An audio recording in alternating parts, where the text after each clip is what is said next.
turn off my video here. Okay. Oops. Oh, there we go. Okay, so I want to give a quick background on tribal conservation districts. We were the first tribal conservation district in Alaska in the early 2000s. There were quite a few tribal conservation districts in the lower 48 for quite a long time, but that hadn't been happening up here yet. So we were the first. There are now about 18 or 19, which is a really exciting growth, and quite a few are now becoming staffed. We operate as a 501c3 nonprofit. We were created by members of the Tribal Council and the Tonic Native Corporation Board of Directors, and signed by the Secretary of Agriculture. Each tribal conservation district, well, the board decides the boundaries, and it just so happened that Game Management Unit 16B matched fairly well the traditional fishing and hunting grounds for the Tabona people. So our district is about 6 million acres, and there are 4 communities within our district, all off the road system. We work mainly in Tyonek and around Beluga, but we also have invasive species projects going on in Squinton and Alexander Creek. Our mission: conserve, enhance, and encourage the wise use of natural resources. We meet the needs of our stakeholders, and as we'll be talking about a lot in this presentation, a huge part of what we do is fostering cooperative relationships to get conservation work done. I think a really effective method that we go about is all of our projects start as a community idea or concern. We're not coming in saying, hey, this doesn't look right, we should do something about it. We go to the community first, then work together on these conservation initiatives. Our board consists of 2 tribal council members, representatives from the Tonic Native Corporation Board of Directors, and then a couple of at-large directors. So, you know, even the people directing the larger scale focuses of our work are from the district. And then from there, we provide the facilitation and technical assistance and helping with financial assistance to get the work done. I throw this up here, our 4 programs, because it's kind of a theme of some of my takeaways is just remembering what it is to be one of the little guys. So we have 4 full-time staff and then some seasonal staff, and we have 4 programs and do a lot of different things. So I think quite a few people on here know about our garden. We do outreach and education in the school, and develop curriculum there. We have a technical assistance, and then what we'll be focusing in on is this habitat monitoring and restoration program. Lots of invasive species work, including pike suppression. But all of it kind of leads towards conserving the essential food and cultural resource, is salmon. So the importance of TCDs in Alaska, as I said a little bit earlier, is providing that connection between tribe and agencies, and even between tribe and corporation. I know that was a huge benefit to the development of Tyonek Tribal Conservation District. Was you know, there's sometimes some disagreement between the objectives of the tribe and the corporation, and we are always trying to find the common thread. All of us want salmon to be healthy and thriving, and how do we work together to make that happen? And then coordinate on the ground conservation projects on tribal land, having already developed those relationships. So like I said, these are growing in Alaska. There's quite a few now just in the last decade. So look out for these in your region, and see how you can get involved. And I have a quick video to play that's was made quite a few years ago, but does a good job of summarizing the importance of fish passage in the community. And Deb, I remembered, I've got to figure out how to share my sound here. Let's see.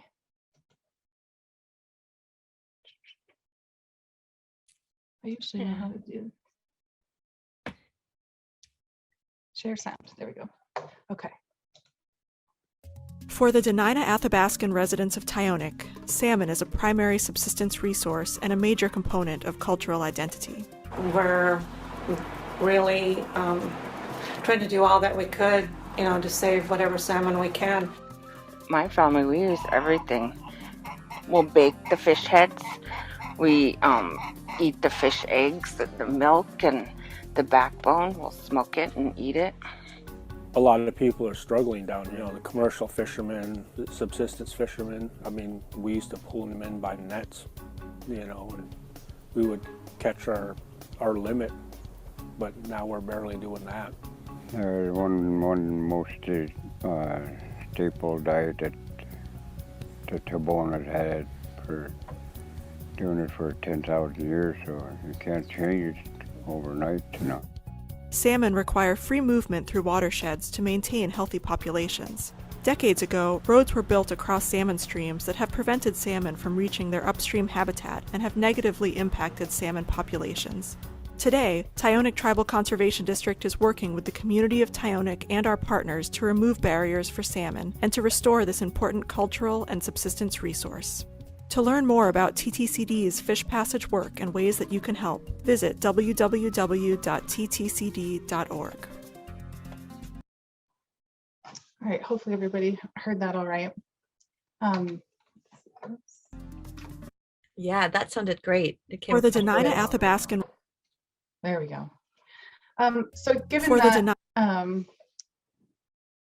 that directive, that salmon is such a key food and cultural resource for the community, that was one of the first places that Christy Sincada at the time focused. So this is a real rough, in some places, sketch of what salmon habitat looked like. Here's Beluga here and Tonic right here for reference. Nope, this is Tonic, sorry, and this is down at Timber Camp.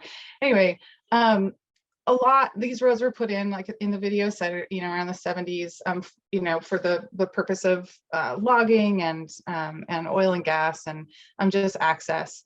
And it seems that the culverts were placed to pass water under roads, not for passage of aquatic organisms. And so we got started chipping away at these issues. So steps, again, we've already started to establish those local partnerships, and the next step was bridging the gap to the agency partners to get the technical and financial assistance needed. At the time, I think there was one staff member, Christy, starting all of this, so a lot of capacity was needed. Developed an initial 10-year prioritization plan, began fundraising, and the first fish passage project started in 2012.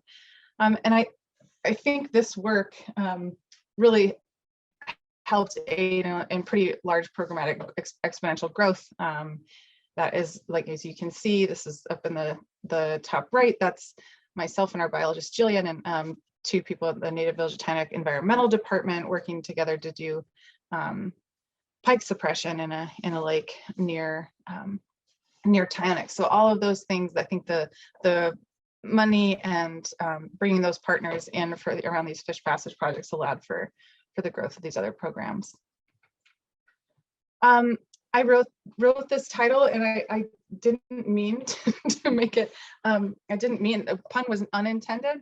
But I think it works here. I just kind of wanted to see visually how the partnerships work for a fish passage project. So, we have the tribe and the landowner, TTCD acting as that local bridge, as I said earlier, and then TTCD reaching out for technical assistance and financial assistance, and involving the tribe and the landowner that way. So technical assistance, Fish and Wildlife Service, NRCS, ADF&G, NOAA, ourselves, and those folks also providing technical assistance in a lot of cases are also able to help with financial assistance.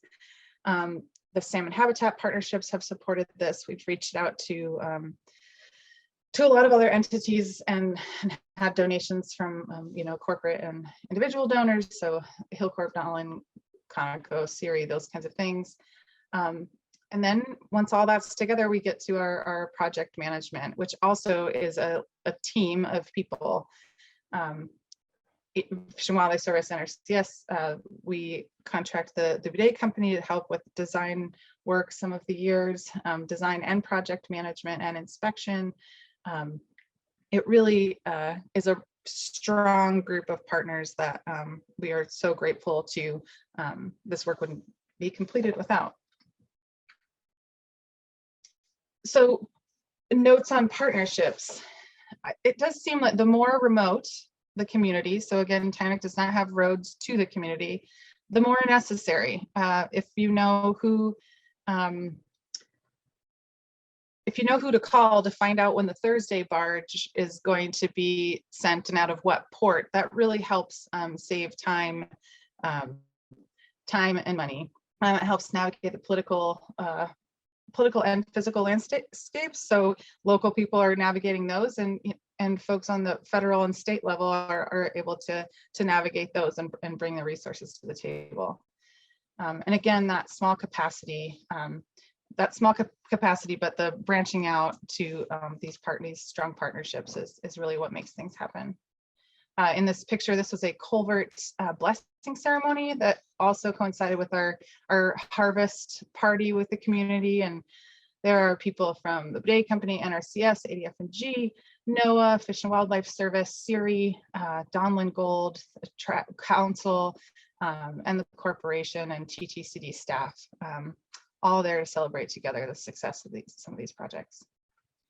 So I threw together some of the before and afters. Just after 10 years, it was kind of nice to see the satisfying pictures. So I'll run through these really quickly. 2.4 miles at Indian Creek in 2013, 14 miles at Middle Tyonek in 2014. 10.4 miles at Roberts. We can see NRCS and EDF&G folks standing there, and there's Christy, our fearless leader at the time.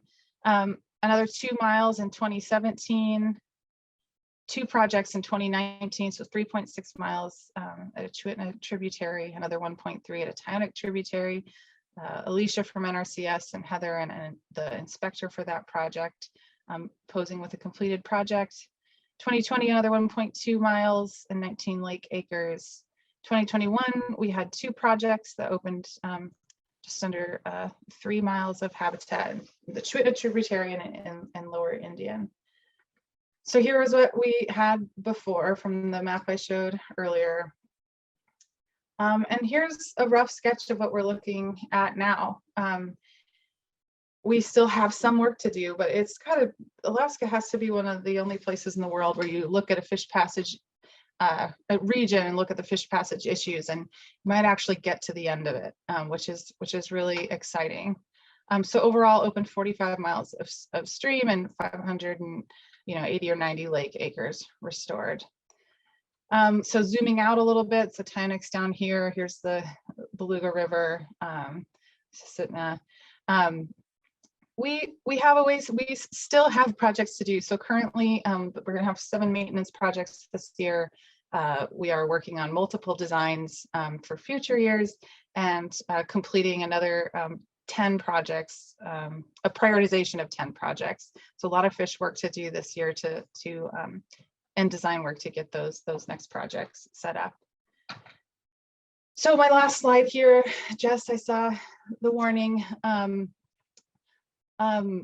Takeaways from a decade of rural Alaska fish passage work in Tonic. Some of these sound really rudimentary, and I don't mean to offend in any way, but it's just something that I kind of remind myself when doing this work. These natural resources, salmon, I know it's important to all of us, but particularly folks in rural Alaska and Alaska Native communities. This is life, this is family, this is culture, this is purpose. So there's a lot behind the history there. So just good to keep in mind when approaching these projects. mistrust is warranted. And so be patient with building those relationships, give yourself time to build relationships. Capacity is an understandable issue. These are smaller communities that we've been working in, and frequently people are having to wear many, many hats and are working with their family. And I tell you, I would have a hard time with my mother-in-law as my boss and my brother as my coworker. And so just being understanding of the capacity challenges that they're up against, and just finding ways to support and collaborate. Always add time and money for challenging logistics. So the more remote, the more necessary, as I'm sure many, many of us know here. Relationships are powerful. If you are in the position of power to keep staffing consistent and in communities like this, I think it's a really important thing for building trust between smaller communities and agencies in particular. Again, this kind of circles back to the first rudimentary comment of these natural resources equal culture, life, family, and purpose. And when we're working on these projects together, that's seems to be very powerful relationships that we've created in the community. Federal calendars don't match the subsistence calendar, so help bridge those gaps in understanding, and just know that folks need time in the spring to fish, and are going to disappear in September for hunting. And this is from a little plug from a little nonprofit. Help the little guys navigate the system whenever possible. At any given time, you can have 5 to 15 different grants and contracts and that kind of thing. And this also goes for tribes.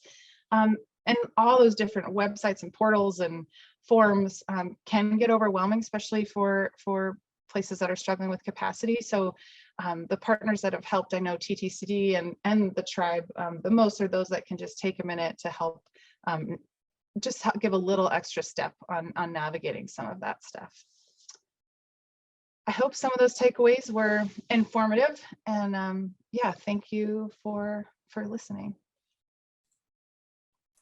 All right, thanks, Nicole, and really great presentation and great summary slide. One quick comment. Someone asked if you could explain the site near the coast. It looked like the only red fish pasture site left in that system. Thought maybe it was under a runway. Yeah. Yeah, so this one down here, I think they're talking about, this is actually a design that's almost completed. And it's going to, yeah, it's slated for construction in 2023. This is actually the old, there used to be a lot of timber activity, forestry activity, and this is where barges would land, and there's a big culvert that's blocking the bottom of the stream. So yeah, that'll be, it's just a very large, expensive project, and we're hoping that with the influx of infrastructure funds, and we'll hopefully get there next year.